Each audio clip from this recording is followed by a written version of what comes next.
Good morning. Welcome to Wellness Wednesday in my kitchen. So I've had a lot of questions in the past the past week really. What am I doing for breakfast right now? Because, work schedule can be off for most people. They're working from home, or they're going to an empty office and there's no traffic, so they're not having to take as long of a commute. And so I thought I'd share with you what I do.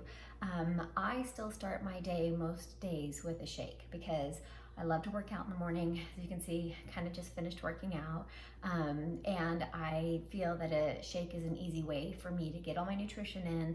And I can drink it while I'm getting ready, even finish it in the car if I need to on my way to work. So first things that I do is that I've got a good blender. So I've had a Blend Tech, I've had a Vitamix. I've liked them both. I even have a single serve. For those of you who are not going to be putting a lot of stuff in, this Hamilton Beach one is like $12 through Walmart. And it's great because it's a single serve one. You can even leave one, at your office if you're doing kind of meal replacements throughout the day and need a good blender. I always use water as my base. Sometimes I'll use like an unsweetened almond milk for a little bit of it to give it a creamier texture, or just to give it another flavor. I'll use frozen vegetables to make it more creamy too. So I'm going to tell you, please don't use any fruit in your smoothie. That's why I'm not calling it a smoothie right now. I'm calling it a shake, because when we blend our fruit, you end up removing the fiber out of it, and now it's more like a sugary drink, and it really increases the calories. So instead I'll use like frozen spinach or cauliflower. Even I've thrown in frozen broccoli in there, and that makes it feel kind of more malty, if I can use that word. I like the consistency of my shake when I do that. Sometimes I'll put some chia seed or some hemp seed, depending on your calorie intake for the day. You can adjust those. The other thing I do is sometimes I'll put some different super greens in there. I'll do a powdered peanut butter. I'm not showing names of things because I don't think that's the important part. If you want some specifics, especially if you're my patients, I can definitely do that. But look for things that don't have hidden ingredients. So like my powdered peanut butter doesn't have any extra sugar in it or oils in it. It's just powdered peanuts. I love that part of it. Sometimes I'll put a little MCT oil in it to have some more brain food, so I like to call it. And then I've got several different types of protein powders.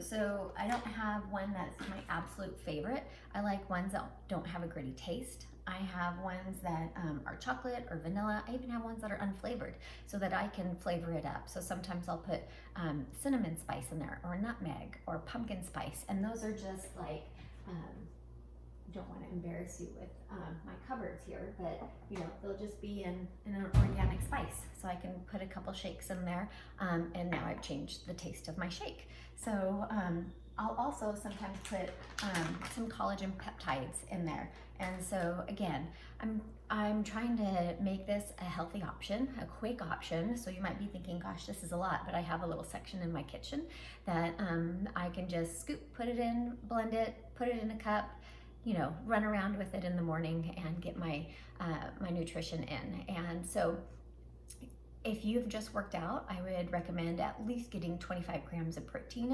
in, especially if you're doing resistance or some weight training, because then you're allowing your body to get the amino acids it needs to repair and to build.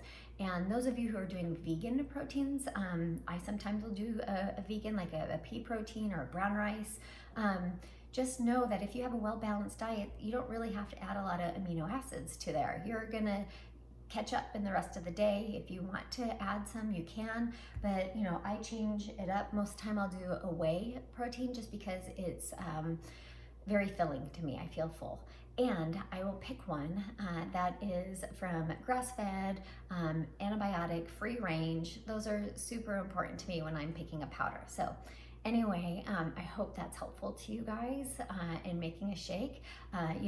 Eggs, non-fat Greek yogurt, or like an Icelandic yogurt, cottage cheese. Those are also some quick ideas for breakfast in the morning. And as you'll notice, they're not carb heavy. So we don't want to start off with a lot of carbohydrates in the morning. So hopefully you've got a few ideas to keep you on track during this time. And and you'll implement them if you aren't, and you'll have some great success. All right, thank you.